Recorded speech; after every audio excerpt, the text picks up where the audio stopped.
Here we go, item 17. Let's go to item 17. Value for money. Right, and we have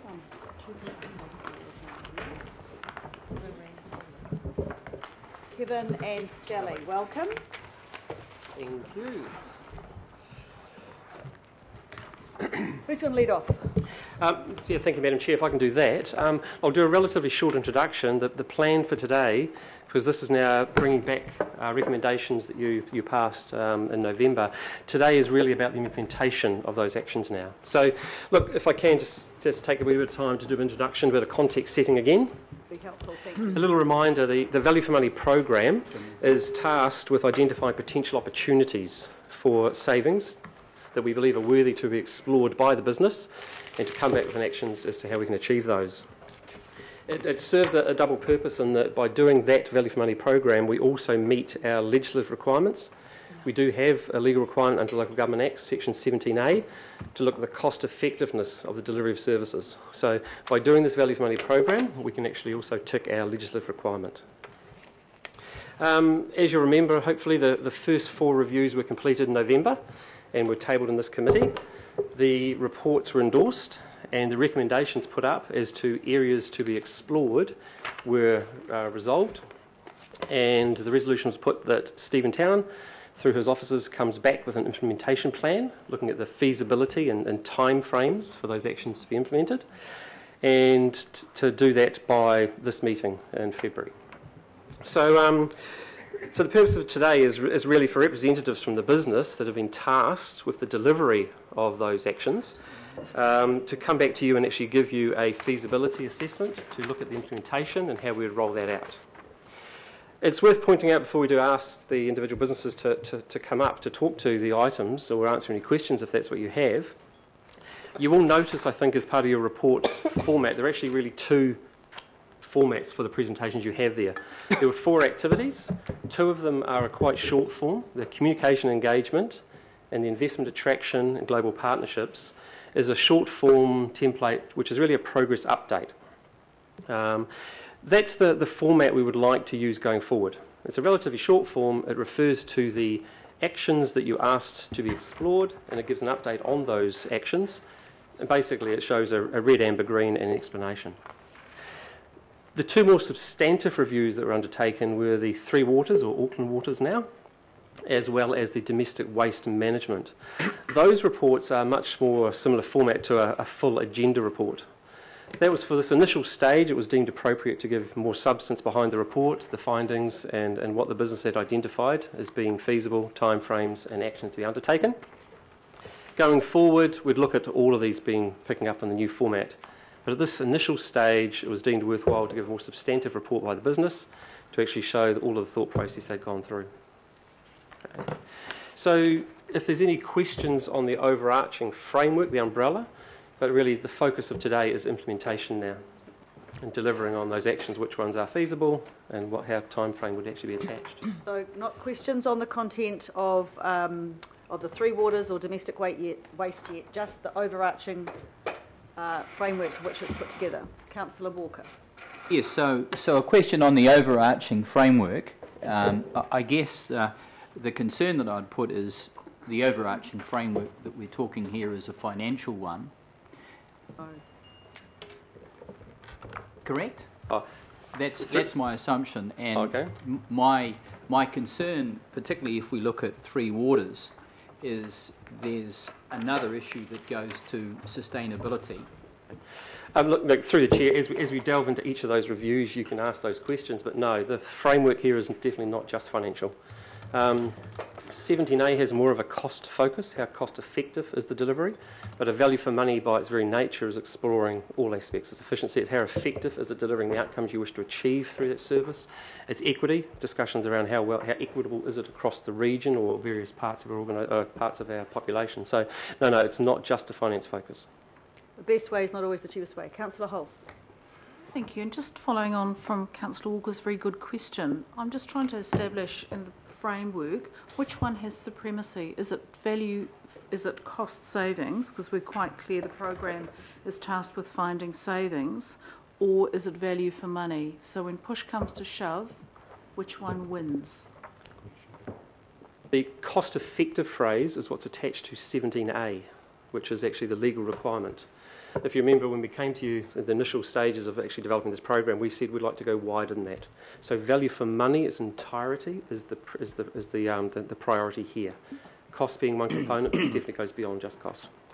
Thank you, Madam Chair. I think that's a really important clarification because value for money, including the four well-beings, and we're tasked with making sure that they are evenly balanced, is our main focus. And we are, as a council, should be absolutely focused on value for money, and I know the Mayor's made that clear. However, cost savings may or may not be a net result of this work. Yeah. Thank you. And I think that's the may or may not. Yeah. There's not one or the other. Councillor Cashmore. Thank you, Madam Chair. Guys, we're looking at multiple outcomes, probably the 4 pillars as outcomes for these reviews. You know, the most effective way for council to deliver its services. So as part of these key frameworks, we'll be including, I would presume, the KPIs and the timeframes on the measurability of the recommendations. Yep, through the chair. Look, part of the conversation you're about to have with implementation is what are the actions that would deem to be appropriate to undertake, and what are the timeframes attached to those. In some cases, there will be specific metrics can be attached. That's when potentially things like business cases come back to you to say, if we're going to go ahead with this action, this is the resourcing timeframes, and these are the measures as to whether it's been achieved or not. Yep. Thanks very much. I think that's a very important component, Yeah, Madam it Chair, is. it's the practical Thank you. reality of the recommendations. Thank you. Councillor Filipina. Thank you, Chair. Kevin, you mentioned the word implementation. Now, if and when we go through each of the departments that are going to report, if the implementation or the information around the implementation of each of those, now is the opportunity to end up saying, no, we disagree with the direction that you are heading.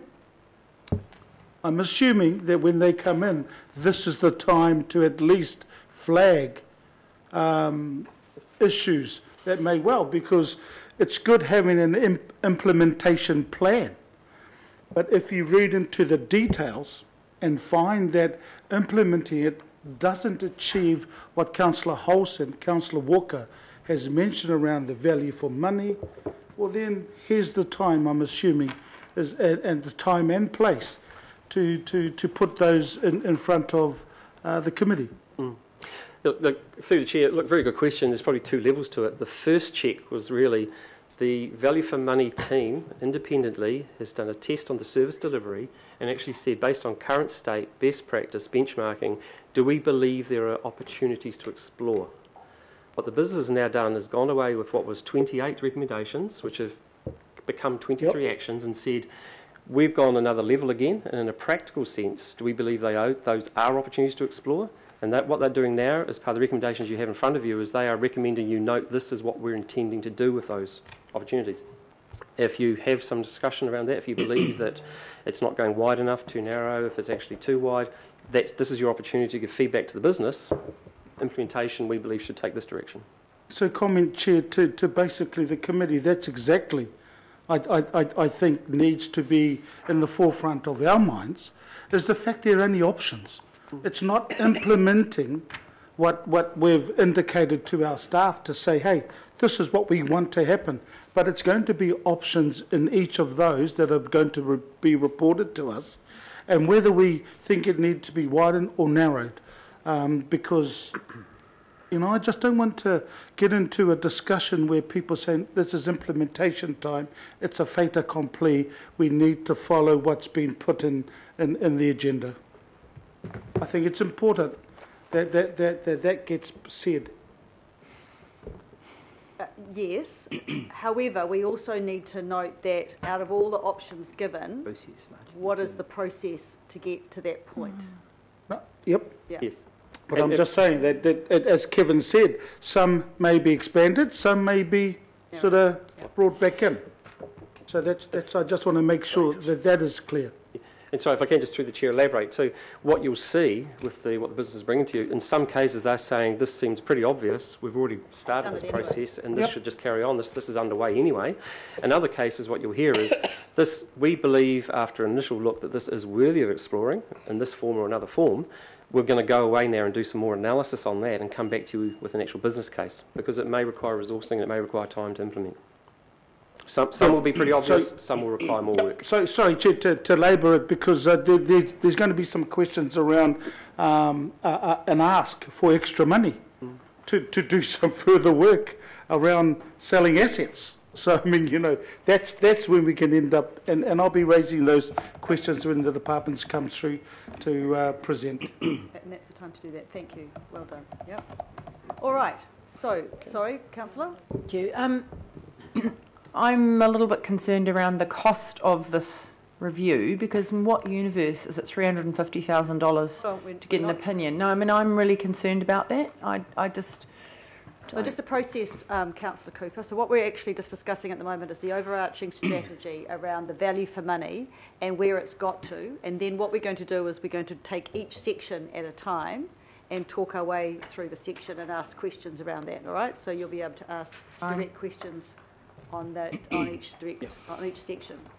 Any other question or comment on it, Your Worship? Yeah, this is perhaps asking the obvious, but if you used as an example the Three Waters review, and if the savings of 350 million are possible, which both our Chief Executive and the Chief Executive of Watercare believe that they are, that money gets reinvested in the process, doesn't it? What it means for the ratepayer and the residents is that the 300 million you save by doing things more efficiently enables us to reinvest that into improving the service, extending the infrastructure without having to go back to the ratepayer and say, we need more money for you. That's why you carry out a cost effectiveness strategy. This is not about going back to the ratepayer and saying we can cut your rates by X. What it means is that we can finance projects that Auckland desperately needs without having to go back and say we've either got to borrow that 300 million or we've got to take it out of your hides in a rate increase. Let's give it. I think the answer is yes. Look, yeah, the short answer to that is yes. Yeah, it's thank you. Balancing the books to achieve the bigger outcomes we're trying to achieve. Yes. Thank you. Member Wilcox? Yeah, I'm just wondering on this analysis. This looks very much like Back to the Future, Rodney Three Waters process. Haven't we already got that analysis and all the savings that were done at Rodney? Hold on, I think we're getting into the Three Waters thing again. Can we just stick at the overbranch and hold that question until we can? And is it all right? Sorry. Anything more on the overview? So, Councillor Bartley and then Councillor Casey. Thank you, Madam Chair. Just a general question, seeking clarification, please. Under 17A of the Local Government Act, 3A, is this saying that a local authority doesn't need to undertake a review if the alterations are going to take more than 2 years to implement? Yeah. Under 17A, there are some exclusions as to where you don't have to undertake the review. If you're going to undertake a review anyway within the 2-year time frame, you can wait until then. If you can wait until you're doing major contract renewals, rollovers, and consider it as part of a contract rollover. So there are some exceptions. Having said that, 17A is a bit of a base. What we've now done is said value for money. We want to review all services over a rolling basis, and we've got a 3-year program to do that anyway. But you are right in your interpretation. Yes. Good question. Thank you, Councillor Casey. Can you just give me an overview of the involvement of local boards to date in this? Local board involvement will depend on the nature of which services are being reviewed. Definitely when it comes to implementation, local boards will have a large role to play if they are anywhere near local activities. To date? Yes. No, to date. To date. To date, in the review that's currently underway, Open Parks, there's some discussion about the implications of local boards, but because this is purely a almost desktop, which is what is current state, what is best practice, what is benchmarking, where might the opportunities exist, it hasn't required local board direct involvement up till now. If what comes out is an action, which is going to now have implications, that's when the consultation has to go much, much wider and start involving all sorts of parties, including local boards. Just the The cynic in me would say that the more this process gets on, the further actions get kind of locked in. And if I was a local board member reading this, looking at, for example, resource recovery centres, which some boards have, very wedded to, they're wonderful. And, we're talking about maybe, hawking them off. And yet they know not, they'll be sitting there in television land saying, well, when do we get a say in this? So just bear that in mind. I think they should be with us from the beginning. In fact, we have discussed this previously around this programme. What we'll find is the political governance input is happening at strategies and planning stage. So when the Waste Minimisation and Management Plan was established, that strategy, there was local board input. What this programme is now saying is how well are we now delivering on those strategies and plans, how cost effective, how much value for money, is it achieving the outcomes we're trying to achieve? That's what this exercise is right now. So at the earliest stage of establishing strategies and policies, local boards have been involved. At the implementation phase, if this is going to have implications and if an action is now going to be implemented, it will also involve that consultation. Yeah, the implementation stage is too late, that's what I'm saying. I think for the local boards it's too late. Yeah, just for clarity through the Chair, when I say implementation, that's the implementation of an option to now be explored and converted into an action. It is not the actual sale, it is not the actual contracting. What the business has now done is gone away and said, you think you've identified a potential opportunity here. We've gone away and said we believe there might be some practical basis here. Well, we've said it's not feasible. That implementation will now require consultation where appropriate. I see where you're coming from, and I think the current section, is the section 17A committee still in place, isn't it? Yeah, that needs to consider that. Yeah, I see your point. Absolutely see your point. Okay, so that's the overarching. Let's now move into Three Waters. Okay, so shuffle over. Do you want to shuffle over this one? Kathy, you come to that committee anyway.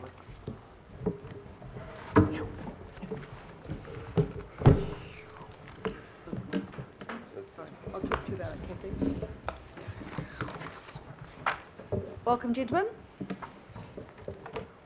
You going to lead off, Barry?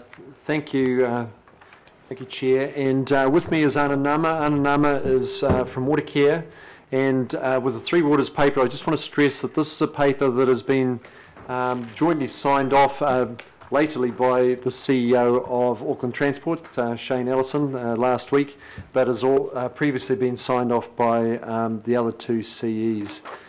Stephen Town and Raveen Jadaram. And this is the outcome of a lot of work that's been going on across those three organisations jointly as they've worked together to assess the recommendations of the 17A review.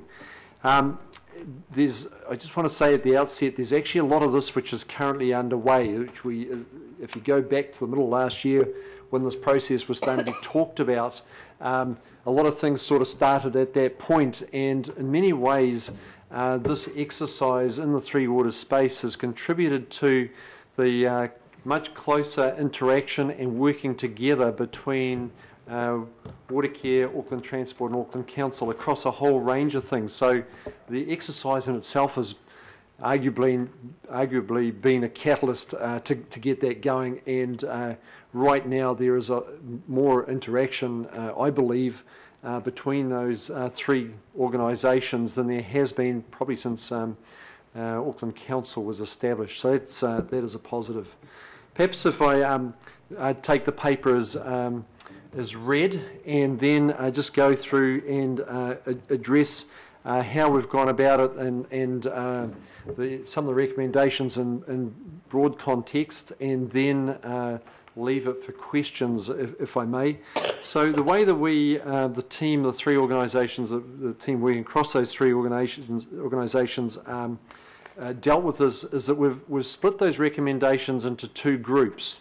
First of all, there's the strategic response, which is really focused around the wider Auckland Water strategy, and this was underway towards the third quarter of last year through work done by the Environment and Community Committee. So that that wider water strategy is already in place and running. It's a process that will run through till the middle of next year to really set that strategic framework for how Auckland's waters will be managed. And the three water strategy feeds into that as a subset of that broader strategy.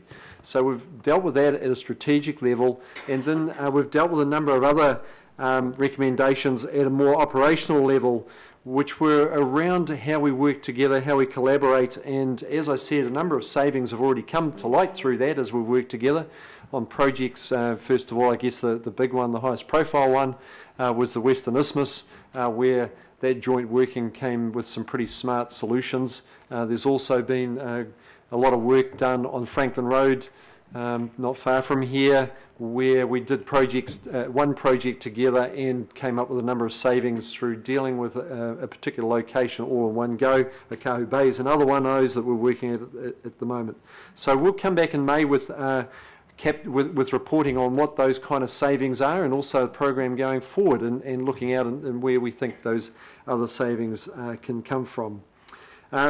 We have then looked at opportunities around capital planning, procurement, operations and maintenance, and that's work that's going on at the moment in the background. We've started on that. We haven't waited till these recommendations are put in place, because at an operational sense they made good sense, and so we've got on with those.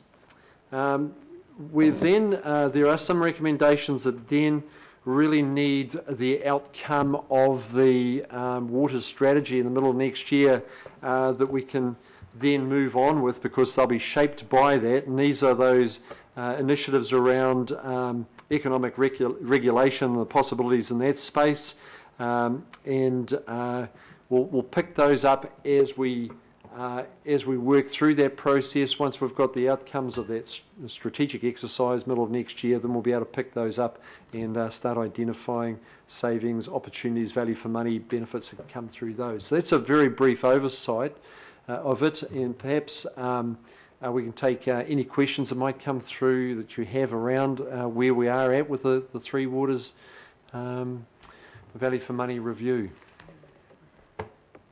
Thank you very much, Barry. What I'm going to do now is I'm actually going to move the recommendations. Do I have a seconder for discussion?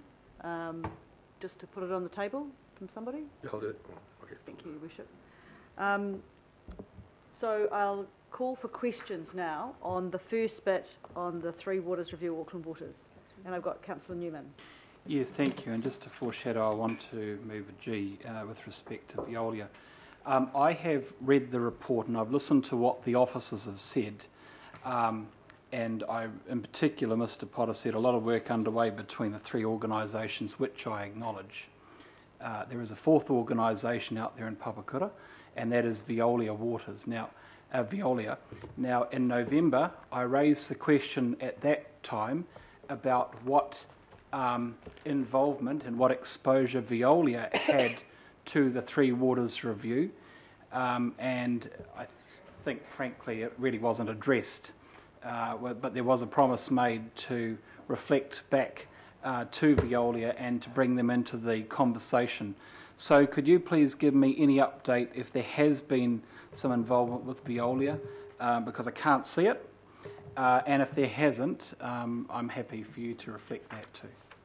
Perhaps if I speak to it first, and then Anna might want to respond to it, since it's more of an interaction with Watercare than with Auckland Council direct.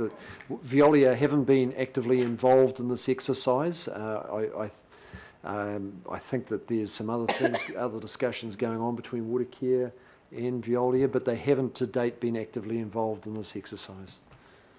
Yeah, and look, there's no reason why they can't be if there is opportunity that would exist. So we do talk to them regularly, and it is something that we can bring up with them. It's something that we haven't concentrated on in this report. Can I ask Watercare, so within the report that's been at attachment A, there is 6 paragraphs on consolidated capital planning, 38 through to 44, joint procurement 45 through to 48, and combined operations and maintenance 49 to 55. Nothing involving Veolia at all, not just Little Papakura, but actually all of Drury, which is one of the biggest growth areas. Veolia, nothing on consolidated capital planning, nothing on joint procurement, nothing on combined operations and maintenance. Does Watercare consider that there is an opportunity, if Watercare is part of an integrated framework around this exercise for Three Waters, to actually be able to achieve better consolidated capital planning, better joint procurement and combined operations and maintenance in that location? Yes, if the opportunities exist, we certainly will look at it. Chair, I want to... Oh, actually, you put it up there, Chair. I'll speak to that later. Thank you. And I think the frustration you're having is that you've brought this up before and nothing's happened around that. Yeah, okay. So if it's okay with you, I'll just do the other questions around that, then we'll come back. Any other questions on the Three Waters review? Councillor Walker. Sure. Sorry. That's right, there should be a list, Chair. There's a list. There is Happy a list. to defer to... Oh, no, I don't know whether I'm next. Actually, there's a list. I don't know who's next, but I know there's a list. Was next. Was I? Oh, okay. That was a question you went to ask before. Oh, but yeah, it wasn't part that's of the... right. And that was this Three Waters. I think I explained it as a Back to the Future kind of corridor, because I thought that the analysis of what had happened at Rodney had already been done. So I'm just trying to work out what's changed. I mean, it might be bigger, but you know, the rain's still falling, the waters are still flowing, people are still going to the toilet. So I'm just trying to work out what's changed. Through the chair, I can't answer. I was not. Rodney predates me well and truly, and council. I can't respond to that. I don't know what was actually happening under Rodney. I don't know if. No, I'm not aware of that either. Go on, Kevin. Yeah, very limited response to give as well, and that was, I mean, the scale here is substantially different than what Rodney was undertaking, especially considering that Rodney had 7 standalone systems. They were quite isolated, and not every township that had a sewage system also had, or a wastewater system also had a water supply system. So the Auckland Waters, or Three Waters in this context, is significantly different in the sense of scale and how it would actually manifest itself. Yeah, I suppose I'm just trying to get at, but the strategic direction should be the same, shouldn't it? So, I mean, how we treat water is how we should be treating water. So I'm just trying to work out what have we gleaned from that, or have we even looked at that? Because, I mean, if we've already got that kind of information...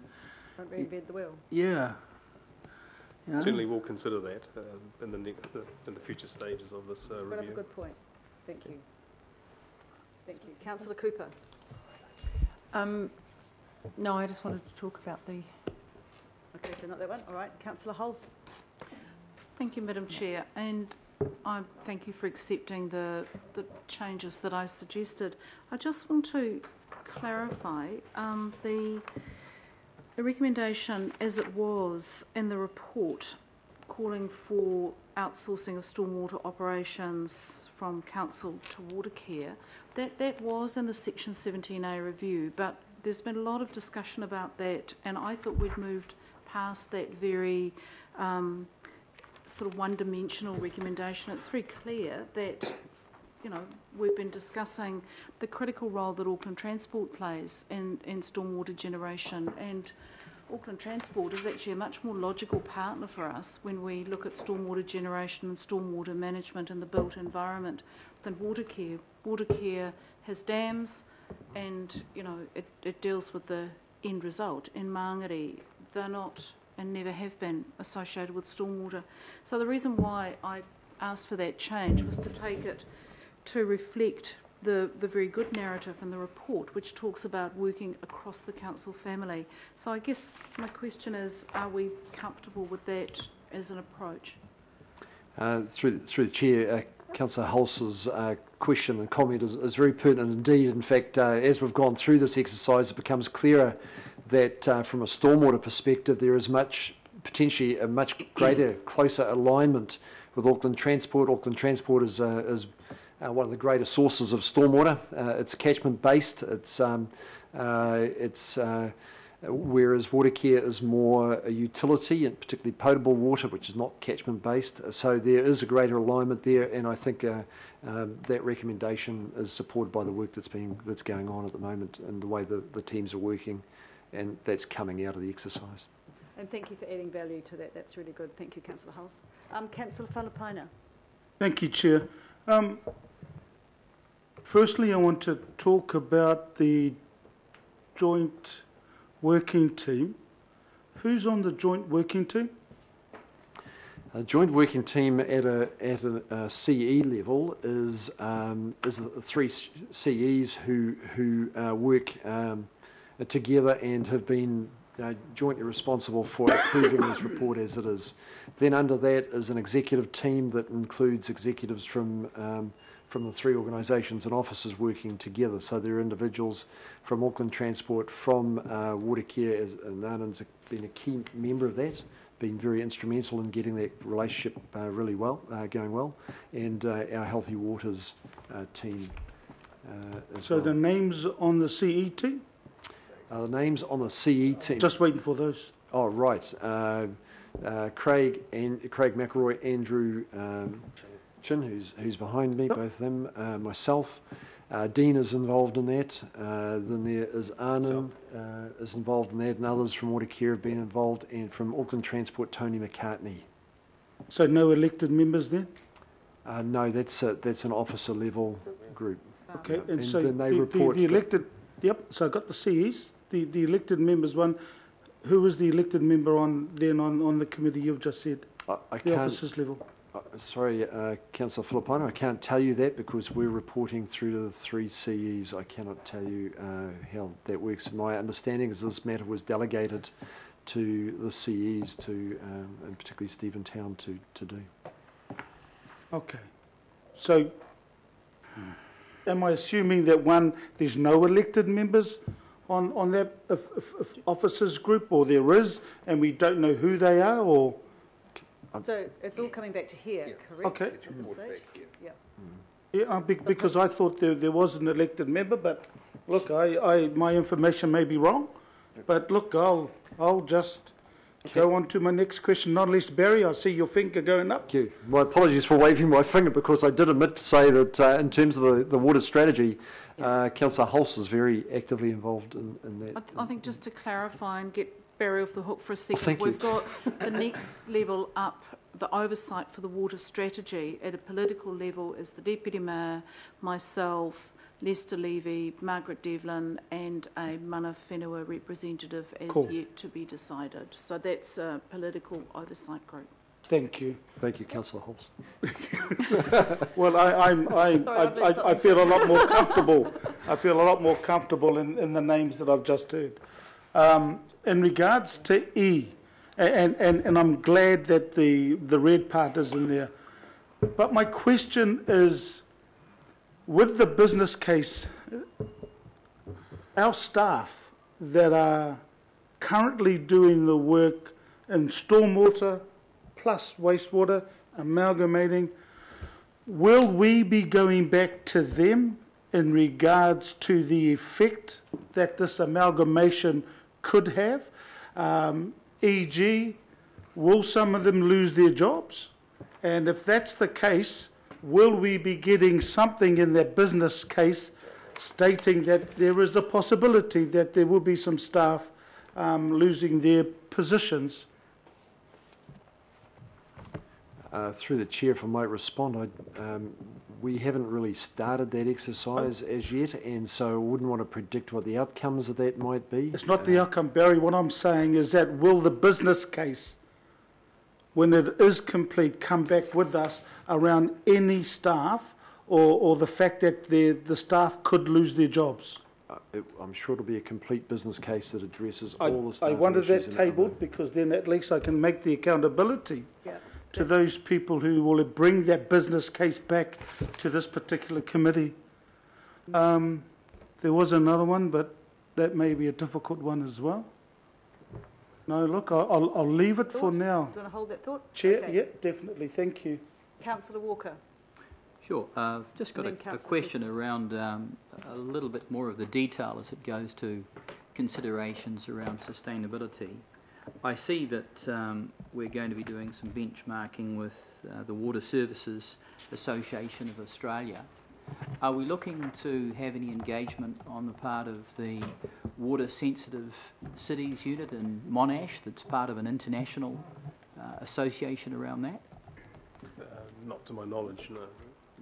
But Andrew might be able to. That wasn't the intention. Hasn't been the intention to date. No. There's someone behind you that might want to say something. Through the chair, they were involved a few years ago.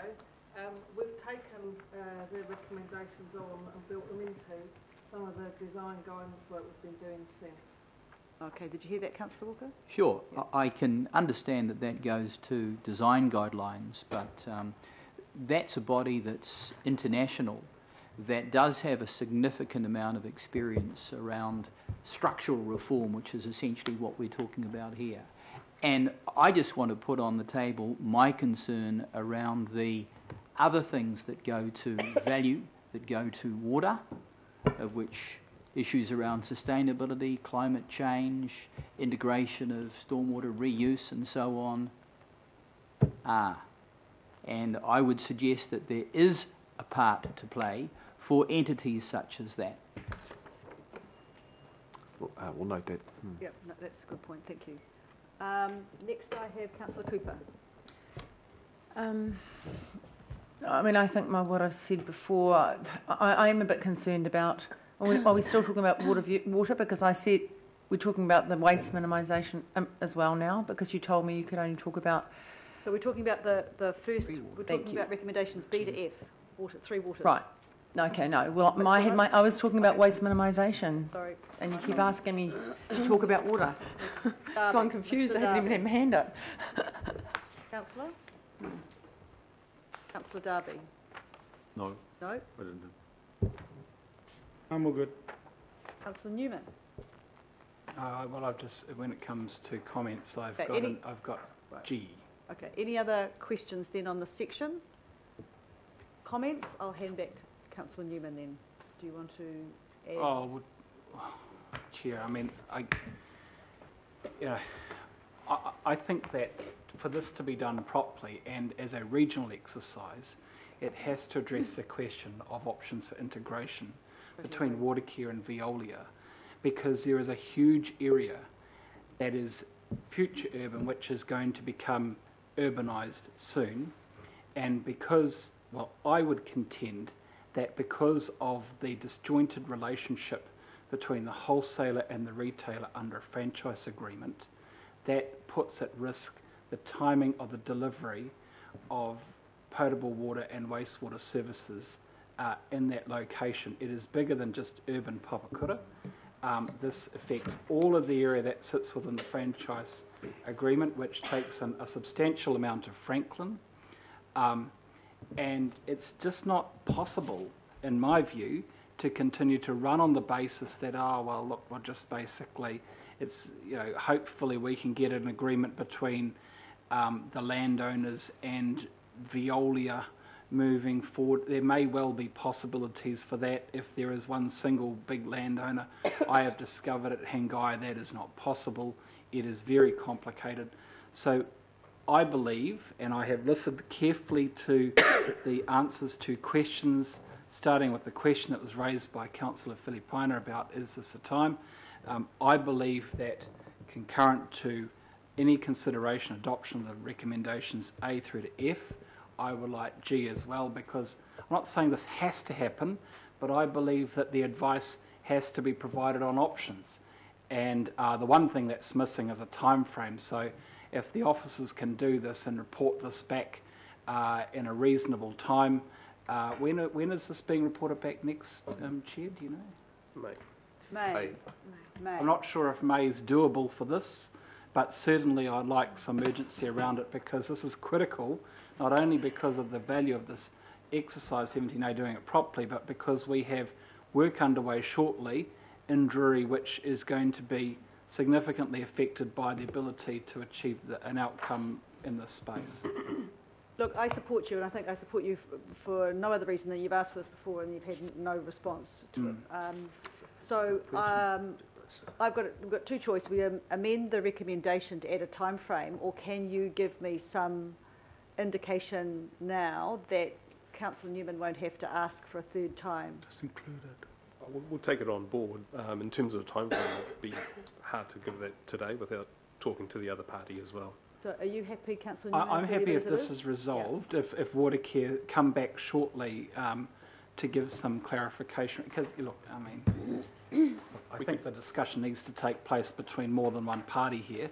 I accept that, but this is very important work, and I would like some urgency around that, but I'm happy to take the officers that they will endeavour to try and provide some clarity around time frames shortly, and if they can email me that would be helpful.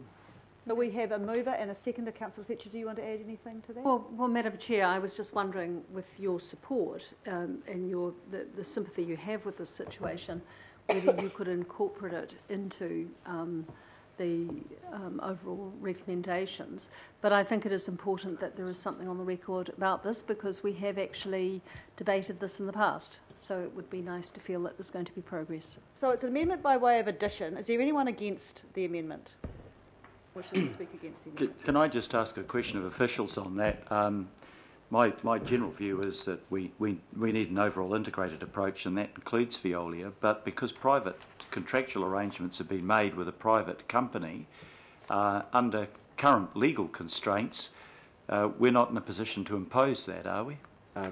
Through the chair, I think that's exactly the case, and we need to understand, of course, that Watercare has its own board, which will want to go into those discussions, which, as you note, Your Worship, are with a private provider. So our jurisdiction or ability to instruct that may be limited in some way, but what we can do is take that back as a recommendation that to the Watercare board to consider that.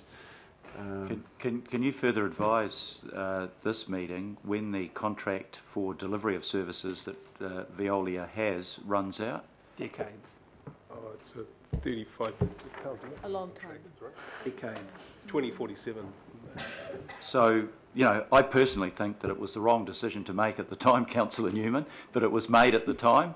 That we can't control that. But what I'm saying realistically to this committee is that there will be strict legal constraints on being able to secure that objective unless Veolia is a willing partner. Correct.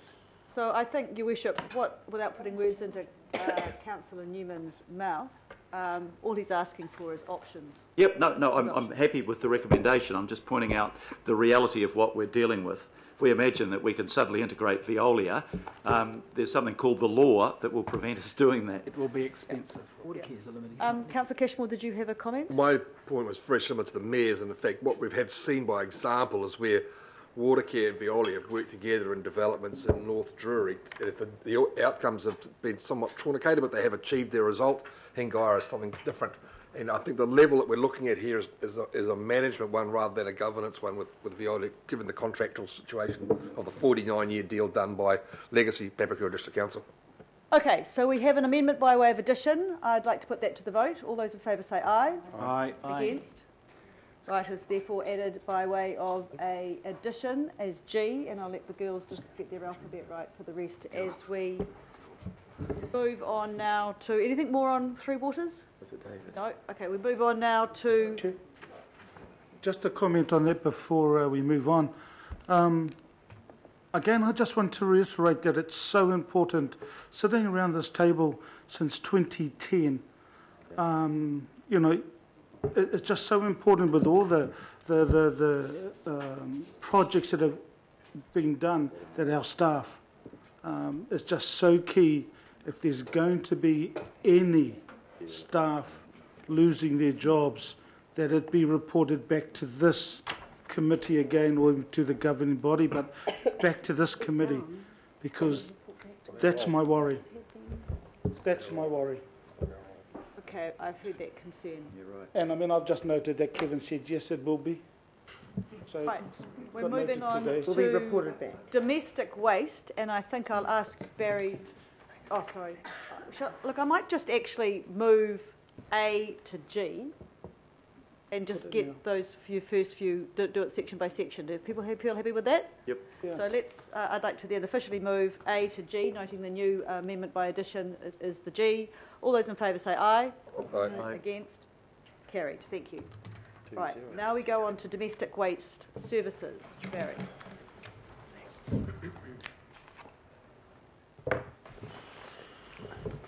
Changing of the guard. Thank you.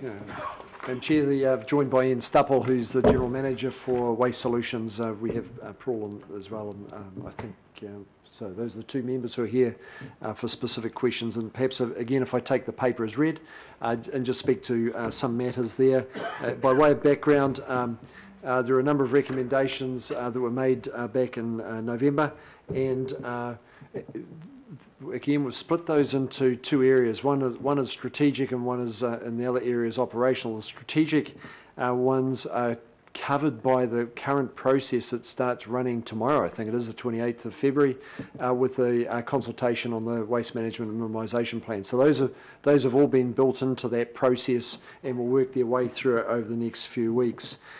With the operational response, there are a number of things there that were recommended, and the one that is there was to look at approval for a sum of money to do an independent review of the value and options for key assets. Now, the sum of money that was in here was up to, or 350,000. There's been some questions that have been addressed to me that I'm aware of around that 350,000. The basis of that was that we didn't go out to bid to the market because we have no mandate to do that, but it was got some guidance from the market about what would be involved in undertaking a review of businesses as going concerns, plus those the assets, land and buildings and so on and so forth with those, plus a cost-benefit analysis of those, taking on board the social and economic benefits associated with some of these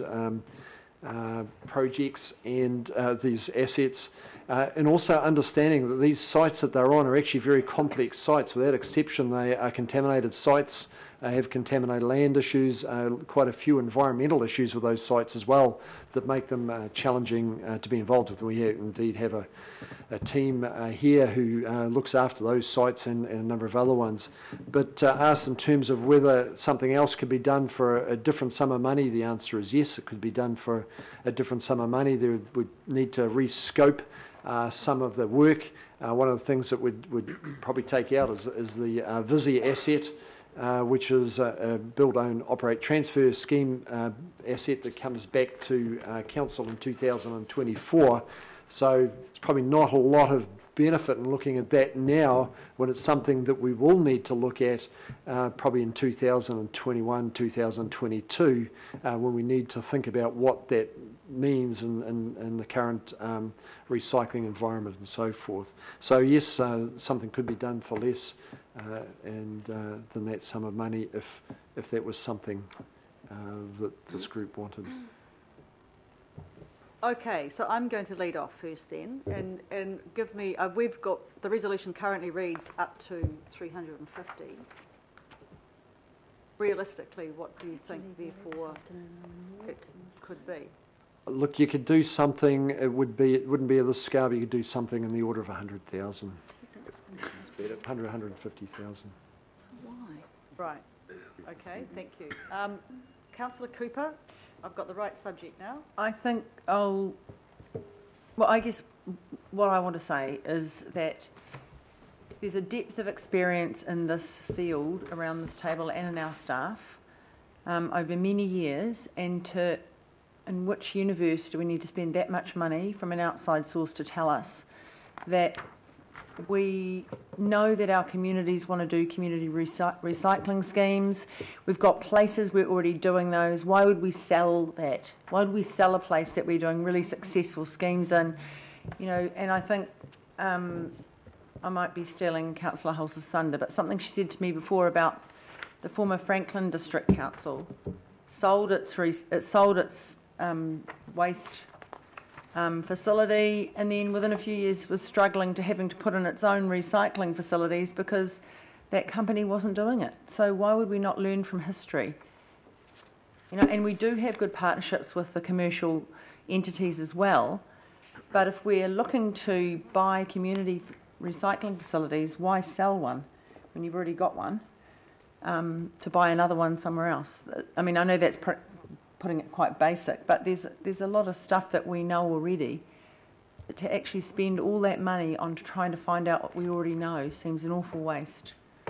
But that's all I've got to say, and I don't need an answer, but... Well, potentially I'll give you an answer from my perspective, looking at this, and that is that there is no direction to sell anything. The understanding that I have is that they're going to look at the options. Barry, would you like to clarify? Madam Chair, that doesn't answer my question. In what universe do you need to spend $350,000 to get the answer we pretty much already know? That's it. So, I mean, I don't need... I mean, that's my view. I don't need an answer. So we've heard that we don't potentially need to spend $350. Well, why have we got it? Well, I didn't write the report. But it is up to, and I mean, we've got two options. We either bring the figure right down or leave it as it is, knowing that you're going to do it for much less. Any other comments from councillors? Yeah. Thank you, Madam Chair. And it is a comment. It was going to be a question, but the question's been answered, so I'll move on to comments if that's okay. I agree. I think this is quite clearly we're doing something for the sake of doing it, and seeing this as a value for money exercise, I think it seems insane to spend, or we were projected to spend close to $400,000 just to be doing something. So I would clearly vote against and I don't support this work being done at all. So just, as an overview, we're embarking on building our network of 12 community recycling centres. Why would we be embarking on one piece of work and, on the other hand, having a look at the ones we've got already that are operating incredibly successfully, and working out whether we sell those or not? I think that's make work, and it's the kind of stuff that council does that just makes us look bonkers, to be quite honest. Secondly, we actually get a $2.5 million annual dividend from our shares in Whitford. I think that's fairly self-explanatory. Thirdly, we get between 1 and 1.2 million from our site in Waitakere. I think, again, that's fairly self-explanatory. And finally, and Barry commented quite sensibly on the Visi site, which being a boot transfers back to us in 2024. Let's look at it then. I think we had a Panuku report which looked at our shares in Whitford. That work's been done. I think we just need to have a bit of a regroup on what it is we're trying to do here. The rest of the report I think is fine. I think there's been some really good hard, looking at waste, how do we manage it, what's value for money and what do we do. But that's why I asked my question right at the beginning. What is value for money versus what is savings? And I think we have established, and we will continue to interrogate our waste management processes as we go out now to consult with our community and quite rightly ask them about these things. We'll continue to interrogate that firmly, but it's quite clear to me that an immediate savings of money can be $400,000 or $350,000 by not doing this piece of work that replicates a whole lot of work that's already been done.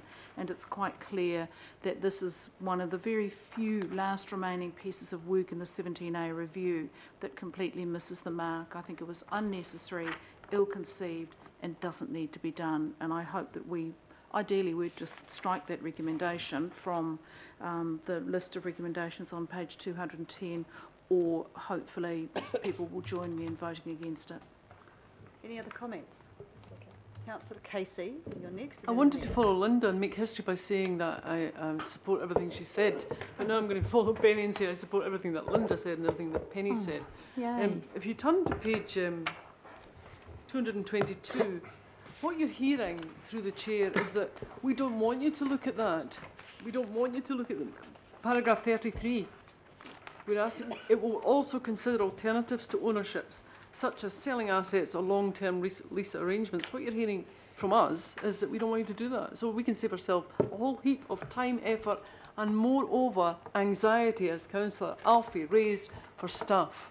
So we don't want to sell our assets. We don't want to sell our valuable community resource recycling centres, some of which haven't even been built yet.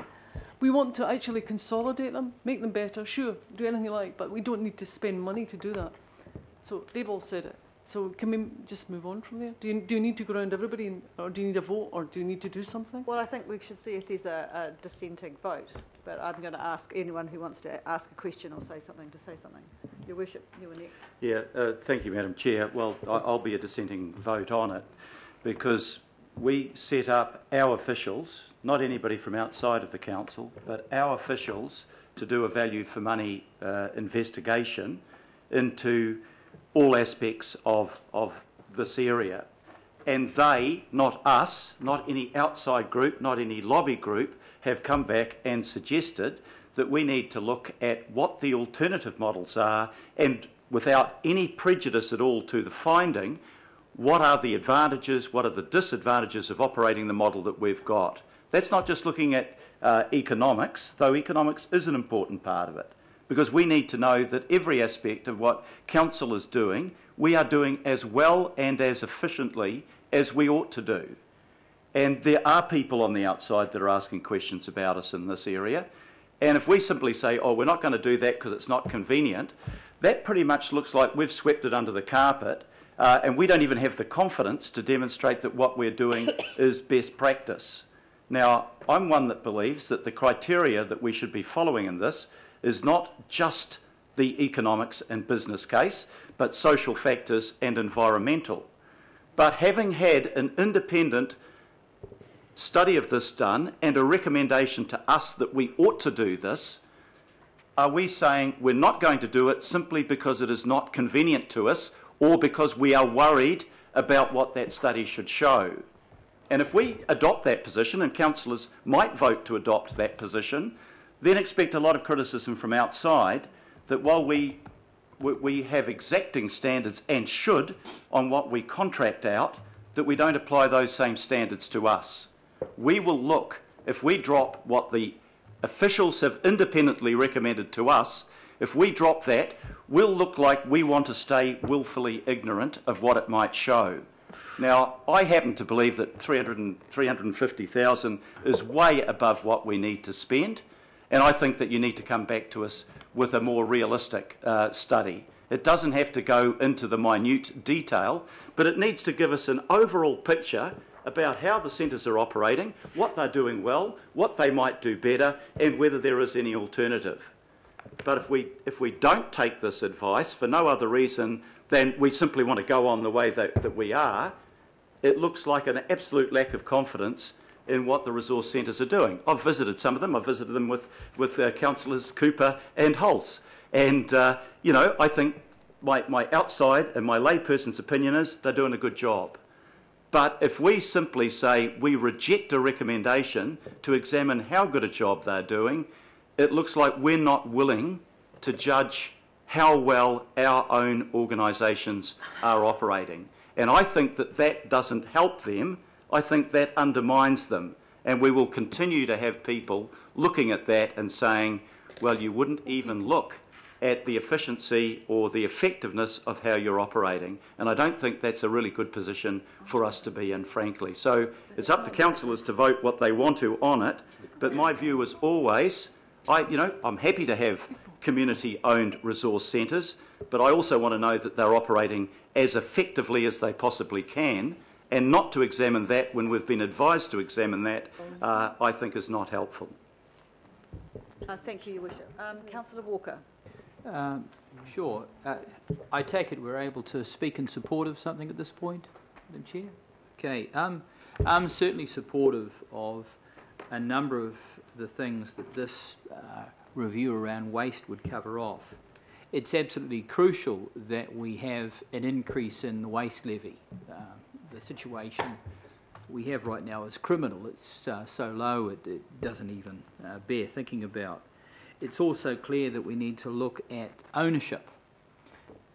We heard very early on in the piece, and I'm going back to the first term of this council, that there was even a business case for the council to own landfills because of the significant role we have in that area. I don't know whether that's proposed in this, but frankly, I think there's merit in that. And similarly, we know that from the perspective of climate change, we have to deal with the industrial and commercial waste. that is growing by the day. So I would hope that we do some of these things, and if we need some appropriate outside resourcing, I'm more than happy about that. Thank you, Councillor. Councillor Sayers. Thank you, Madam Chair. I support the Mayor's comments fully, Your Worship. I think your debate was extremely accurate and extremely helpful. Reading through this report and listening to the officers' comments, I can't see duplication of previous work being done. You actually want your independent advice through this process. So,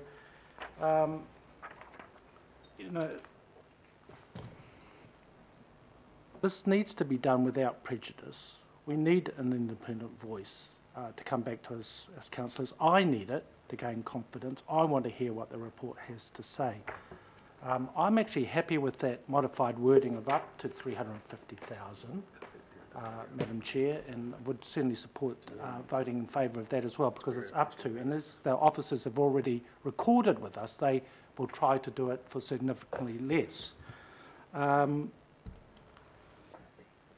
For the very reasons that the Mayor outlined and the value for money exercise we're trying to go through as an organisation, it sends a very poor signal to the public to strike out the officers' recommendations and the purpose of the recommendation of point I.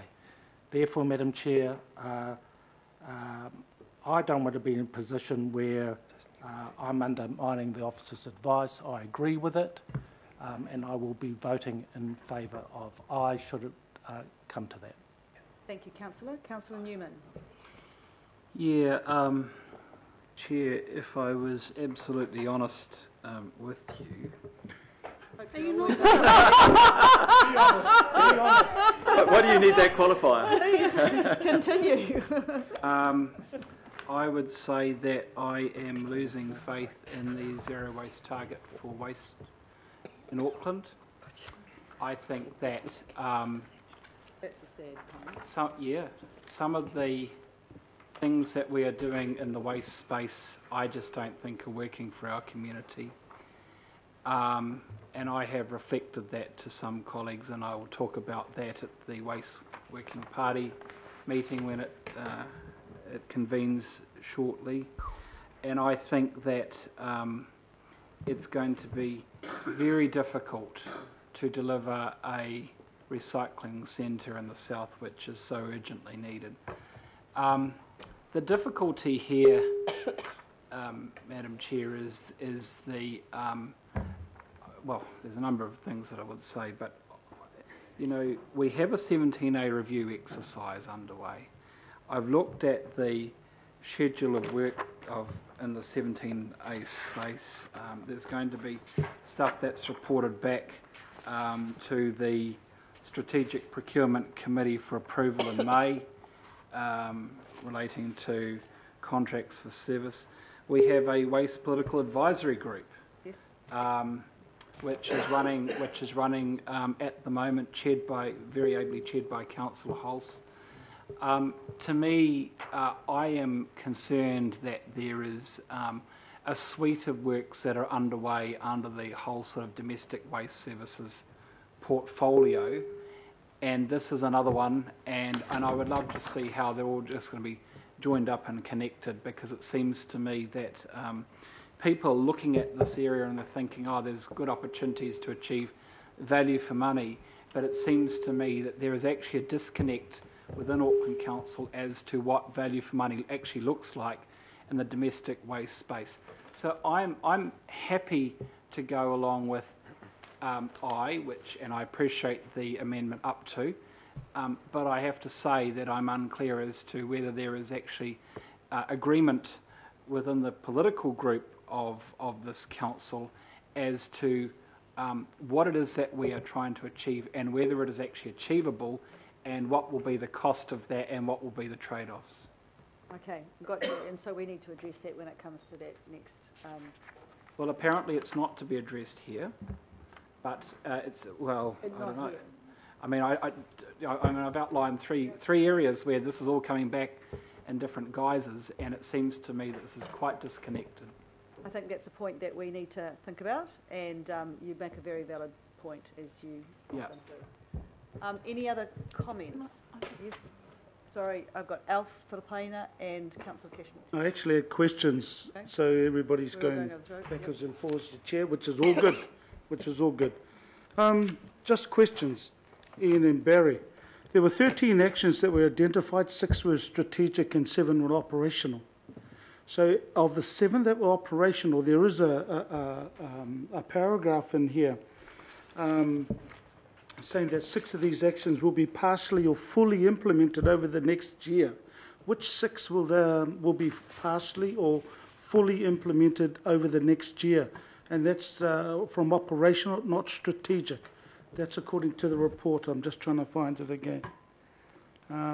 The operational response is on page 9 of, number 9 on page 219.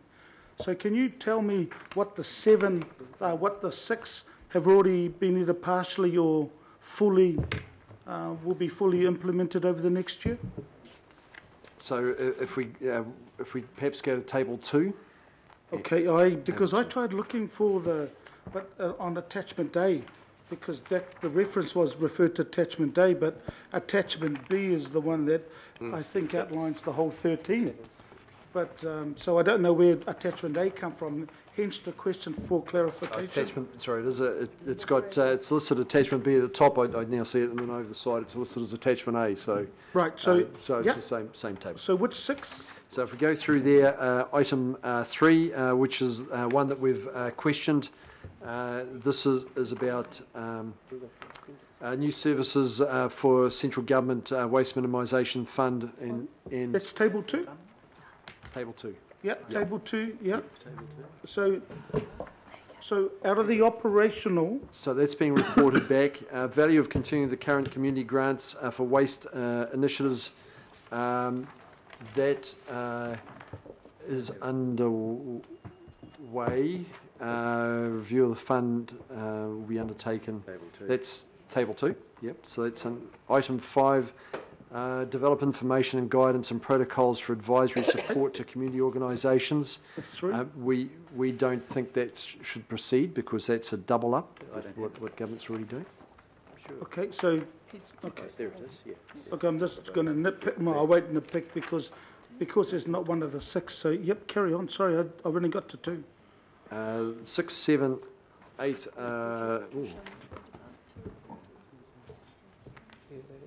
Then we come over to.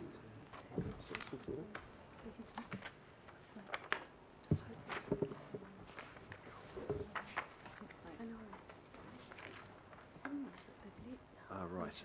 So if you look at the middle column, where your numbering counting comes from, is if you look down at table 2 and you look at item 2, it's got operational response, and item 3 has got in the middle column there's got operational response 1 and 2. So it's counted as 2. Yeah. So 2 and 3. Sorry to labour this point, but I want to make sure that the people around this table know what's going to be partially and or fully implemented in the next year. Yep. And so that's 2. Yeah. 3. 3, and there's 2 parts to 3. Yeah, you saw that, and then 5. 5 is one part, which that's where. You're saying there's nothing, eh? Yeah, it's already it's a clash with Ministry for the Environment initiatives.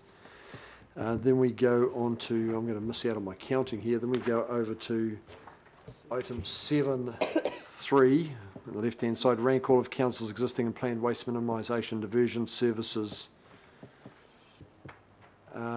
Which is at the top of page. I'm sorry, my numbering is page numbering is different. That one there, Page 228 for us. 228 on the hard copy. This operational, this has been partially addressed through the waste assessment criteria. Yeah. Okay. So that's underway. Then the next item, require independent review of material business cases. And that's going to be undertaken for future major new waste initiatives. do further economic research to ascertain if the introduction of a landfill levy would result. We don't think that that's. We want to support the central government's pushing them to introduce a significant landfill levy, but for us to do the research on that exercise, not really something that we think council should be doing, but we want to encourage government to do that. Implement outcome-based contracting to give waste collectors incentives to pursue ambitious waste minimisation aversion targets, and we've got a proposal for that to come through in May. Implementing outcome-based contracting considered part of the procurement plan that's currently being developed. Now, I lost count, I'm sorry, Councillor Filipina, of how many there were there. 1, 2, Well, 3. I started losing count when they had small 1, 2, 3, 4, 5, 6, and that included part of strategic, because that's my concern around the 6. Because I don't know how many people around this table know which will be partially fully implemented. And that's my concern around the first question I asked. I'll move on through you, Chair, to some more questions. Barry, you mentioned, and Ian, you mentioned the tip fee that we have, which is $10, I think, a tonne. Yeah. So how much money do we end up getting from that to be used with our Waste Minimisation and Innovation Fund?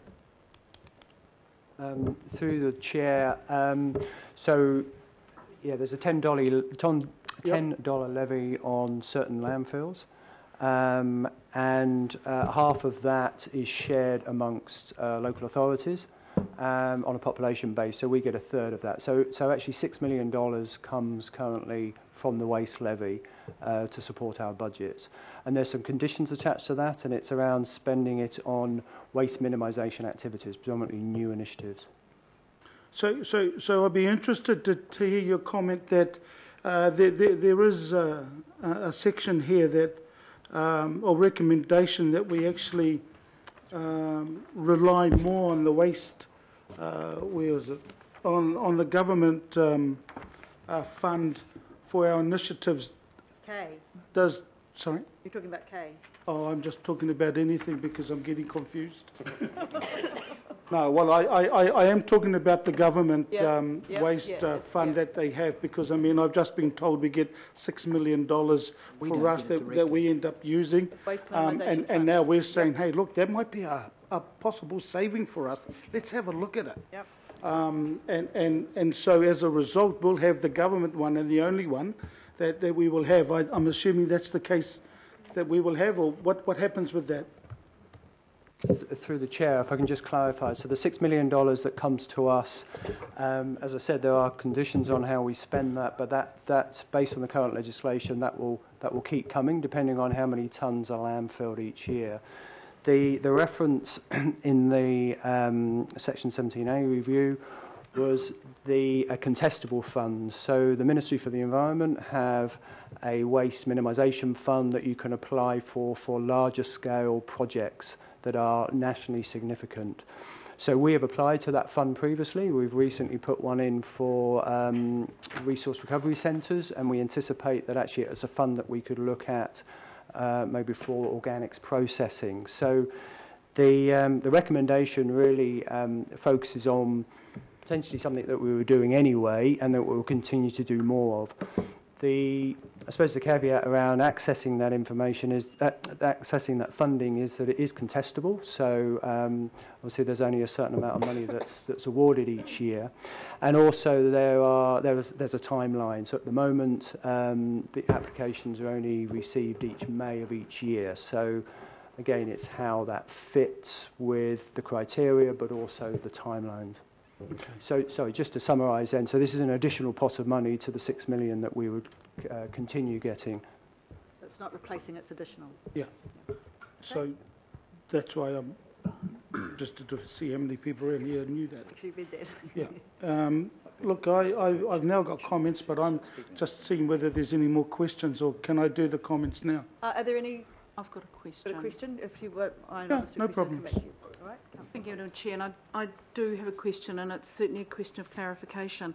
So the problem we've got, and I can see why the Mayor gets grumpy with me over this, the problem we've got is we're doing a 17A review at exactly the same time that we're going out to the community tomorrow on a month-long consultation on the very basis on which we manage waste and include them in the way we manage waste in Auckland. It was the reason why Point of order. Who brought up that point of order? You did. What is Sorry. the point of order? Councillor Sayers? Yeah, thank you, Madam Chair. My point of order is breach of standing order 1.4.2. Yes. The current speaker said that she had a question. Yeah. She's already debated the issue. We seem to be going back into debating mode. I think there's been a breach of standing orders. I'd like you to rule on that, Madam Chair. In other words, can we get to the question? We can. Okay. Rather than having another debate. And the other thing, Madam Chair, usually we follow the process of questions followed by debate. I appreciate that you've opened up for questions. Right. Thank you, Councillor Sayers. And Councillor Hulse has accepted she's getting her question. I do, and I will remember that when I'm chairing. The real issue that I want to clarify is we are, and it's my understanding, reading the recommendations really, really clearly, is that what was asked of us in the recommendation that I have such a fundamental problem with is it's looking at the review of the value of council's ownership in waste assets and services. So I just need to be really clear, and this is the fundamental question, councillor, is this is actually about the underlying value of the assets, not the wider issue of trying to hold down costs by providing community-based recycling facilities, which is the wider question, and again it's a question, Councillor Sayers, that I asked right at the beginning. Are we looking at value for money, i.e. the ability to keep money costs down for ratepayers and deal with the kind of issues Councillor Daniel Newman's facing in his area, or are we looking at the underlying value of the land and the asset with a good view to hocking it off and making a bit of money on the side? So just before you answer that, just remember that the resolution talks about value and options, not just value. And that's my question, Madam Chair. Is it the value of the asset, i.e. how much can you get for the Waitakere transfer station if you sold it off or leased it or privatised the operations that are run from that site? Madam Chair, if I do my best to answer that one. When we were talking, the discussions we had and the approach that we had around that, when that was one of the recommendations, was that when we're looking at value, the value would be the asset value, which would be the land and the buildings, taking into account all the issues associated with that land, which could be contamination and the ongoing maintenance of a contaminated site. Also looking at the commercial side of it and valuing that as a going concern, whether there was a value in that as a going concern. And one of the other recommendations is also that we take a wide cost-benefit approach to this. So when we are looking at an asset, that we are looking at the wider economic, social benefits associated with that asset, and valuing those, which is, so that there could be an assessment made whether it's bringing through that social and economic benefit. So there was a two-part environmental. Just a further question on that. Okay. Yeah, sorry, just a further question on that, because I had the same question on my mind as Councillor Hulse, but under para 33, I mean, one of the things you've asked about whether it might benefit the council to purchase additional assets in future. So it is open-ended, isn't it? I mean, if the social, economic and environmental case for owning those assets stacks up, then it leaves it open that we should purchase more of them. But we wouldn't do that unless we knew that there was a business case for it that took into account all of those factors. Correct. Am I right in reading that? Correct. Thank you. Yeah. Okie dokie. Councillor Cashmore. So, Madam Chair, the Mayor and Councillor Holzer just basically summed up what I was going to say. So, really, this is about us as governors setting some parameters around what this should look like. And we should not be concerned about having a bit of a look into, are we delivering what's best value? This is cornerstone key delivery for council. No one wants their rubbish piled up on the streets. So we've got to make sure what we're doing is the best we can and the most fit for purpose to the community, which goes to Councillor Newman's point of view. And then the other point is the value for that delivery. And a phase that comes right off that is the government's point of view about what do we get per tonne for landfill, which really has a direct effect upon us and the value of, for instance, food waste collection. And then there's the container deposit scheme and product stewardship. They're all part of an integrated plan of how things get delivered. So we need to have a good hard look, continue doing what we're doing because it's great, but is this going to be delivering the best outcome or is there something else? The question I have, Barry and Ian, would be, does it really take 350k to investigate this, given the fact that we know a huge amount about it anyway? With respect, I think that question has been answered. It's not going to be 350. I was just wondering if it should be changed up there, that figure, that's all. Up to. It says up to. It doesn't say 350. I'd like an answer from... But he did. Look, let me respond, if I may, through the chair. There was questions asked around this to me yesterday, and we thought we'd go and have and these are informal discussions with people in the market, organisations in the market I won't identify, about what if we changed the scope a bit and looked at other things, and feedback is, look, 150,000 if you want something that's less rigorous but gives you that feel for where things might be and what the opportunities are, then you could probably do something for that. Point of order then, Madam Chair. I think you're the mover of this resolution. Would you accept the amendment that it up to 150, not up to 350,000?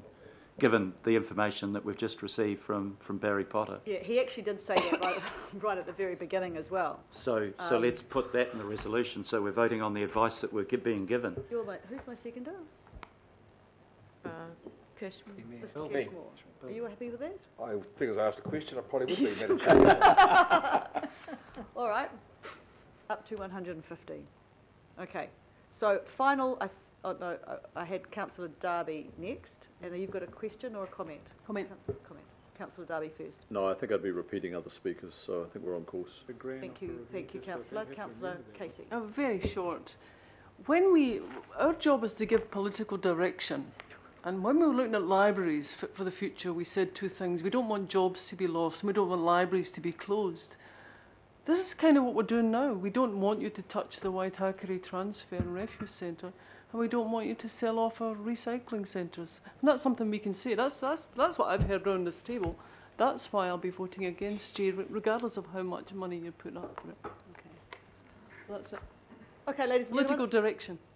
I'm going to put H to...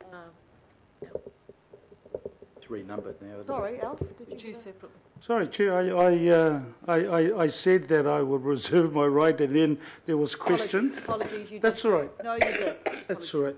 Look, I'm democracy. What a beautiful world. What a beautiful word, what a beautiful world. And this is why I will not be voting for J.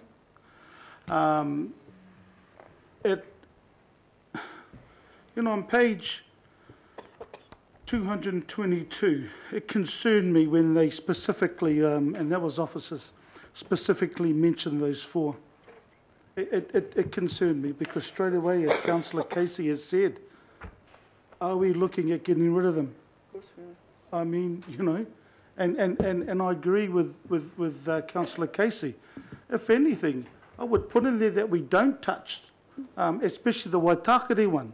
So look, and this is my time to speak. So, Chair, I would ask to see if you and the seconder would be prepared to at least put in the recommendation that Waitakere or the other recycling centres do not get sold. And the reason I say that is because Manukau Beautification Trust have been part of this process around recycling centres. They have been part of this process for many, many years. and they were asked for a venue, and they were looking for a venue because we want one. We want one out south. Always have, and we always will want one out south. Here, here. And this opportunity here, and this is why when I did read the report, and I saw that one specifically there, I thought, no, well, hold on.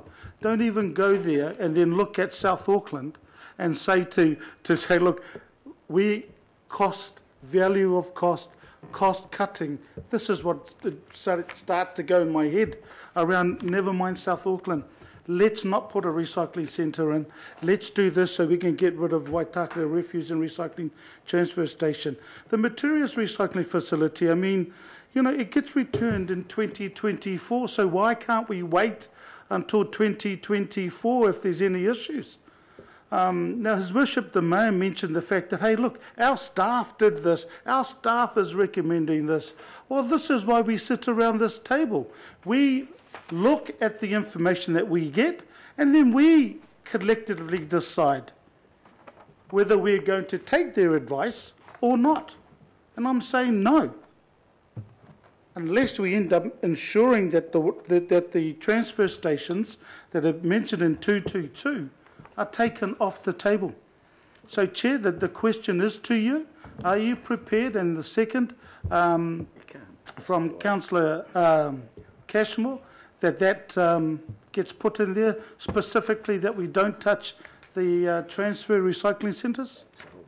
Okay, so I haven't spoken to Councillor Cashmore, but my personal view is no, not because I don't think we shouldn't, but if we're truly going to stick to what we're doing and ask for an independent review of the value and options, and then we need to make sure we see what that review comes up with. If we start meddling in bits of it, we're not actually we're not, in my opinion, delivering on the purpose of what this is all about, getting somebody else to review the value and options for our ownership of key waste assets. So I'll just finish off my comment and just say, Chair, this is a cost-cutting exercise, particularly in regards to the recycling centres. It's a shame it's come to that, especially in light of the fact when I see 4 particular ones. I mean, Whitford, we've already been told. So, look, it is a cost-cutting exercise, and it's a shame it's got this way. And it's a shame also for people, and I've heard some comments around here that they're willing to spend money for cost-cutting exercises. I mean, that's a bit sort of hypocritical, I think, when people are trying to say, no, look, our rate should be down to 2.5 and everything else, but then, oh, look, I'll vote for 300 and up to 150 to 350,000. But look, Chair, I've said what I said, but thank you. And I don't see it as a cost-cutting exercise. Well, I do, and it's up to me to say whether it is or not, and you can say no, Chair. Okay. So to that end, I think if that's the end... Well, I wasn't going to speak, but I do need to contend some of, probably the last speaker, with respect to Councillor Filipaina. So look, I've been immersed, maybe some of us have been a bit more immersed in this than others, but that's just due to some of the positions we've held. And look, I've been pretty rigorous in asking Ms Garrett about, you know, we're not embarking on just a hard financial analysis, and we've had often the same response echoed back at us that, nope, this is looking at those social, environmental and cultural outcomes. It's all those well-beings. This is not a hard financial strip down. This is not. And we would not have embarked on this, and we would not have engaged this team if we thought it was that. Never. Because we'd be in breach of the legislation that establishes us. It was never that intention, and it will never be that intention, and it will not be allowed. While I am sitting on that group, and while the Mayor and others, I don't think that was ever entertained, and it will not be entertained, and we've had it confirmed numerous times by the group. So, you know, we've been reminded that the value for money exercise is broad, that it is not narrow, and I hear the concerns of Councillor Hulse and Councillor Filipaina, but I also heed the words of the Mayor, who did lead this work at the outset, and I think we're interrogating this well, and it's good that we're having a tough debate on this now, but we need to stay the course on this. We can't veer away. If we veered away on this particular part now, we'd be slashing our wrists in the future in regret. So I view the value for money exercise in its widest definitions. We keep asking those questions. Are you on that wider definition, or have you narrowed it down, guys? Because if you have narrowed it down, that's not what you promised. And we keep getting the affirmative response. Nah, it's about all those well-beings. So there has been some discussion about yields of recycling and Whitford, etc. But I don't know whether they are good yields or bad yields or what other yield we could get out. That's on the financials. I also want to know what the social benefits are there, the cultural, the environmental benefits as well, not just the dollar yields, and I'm sure that will come through. But I also note in this body of work, there's actually opportunity to expand our asset portfolio. Yeah. And if we don't run with this, we actually cut off our noses. Yeah, exactly. And wouldn't you want to see the opportunity to expand, and maybe something comes through that says you should contract? We need to stay open to this and stay on course. Thank you, Councillor. Look, I think we've given it a good, healthy debate, so I have a seconder. I'm going to move items H to I. All those in favour say aye. Aye. Aye. Against? Division on J. Against I called J. Sorry?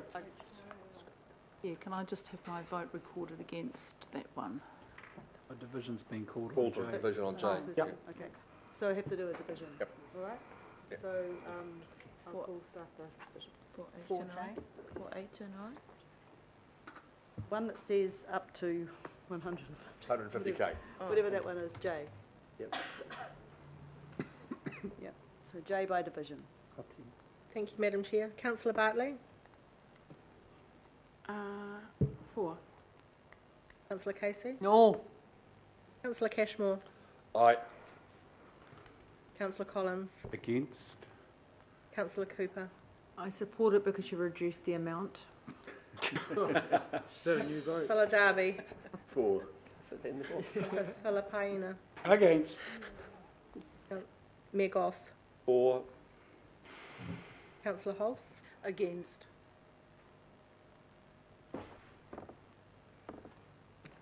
Councillor Newman? For. Councillor Sayers? For. Councillor Stewart? For. Member Taipari? For. Councillor Walker? For. Councillor Watson? No. Member Wilcox? Aye. Councillor Simpson? For. So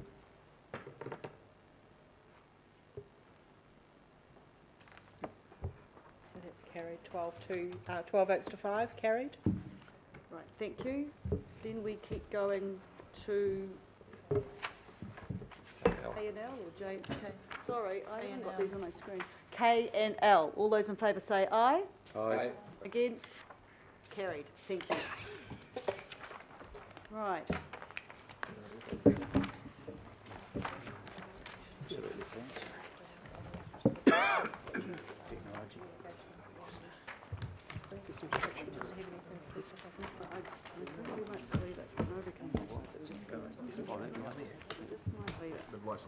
I think we might move now to, what did I tell you was next? Investment attraction. Investment attraction. Yeah. You want us to do?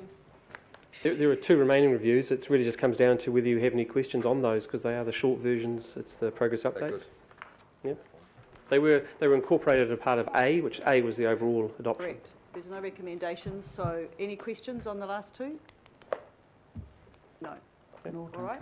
Thank you very much, Sally and Kevin. Sorry, Madam Chair, I do need to go. I'm not stalking off in anger. I am actually heading over to another meeting that I told you about. You did tell me. Thank you. And thank I you. need to go too, and for the same reasons.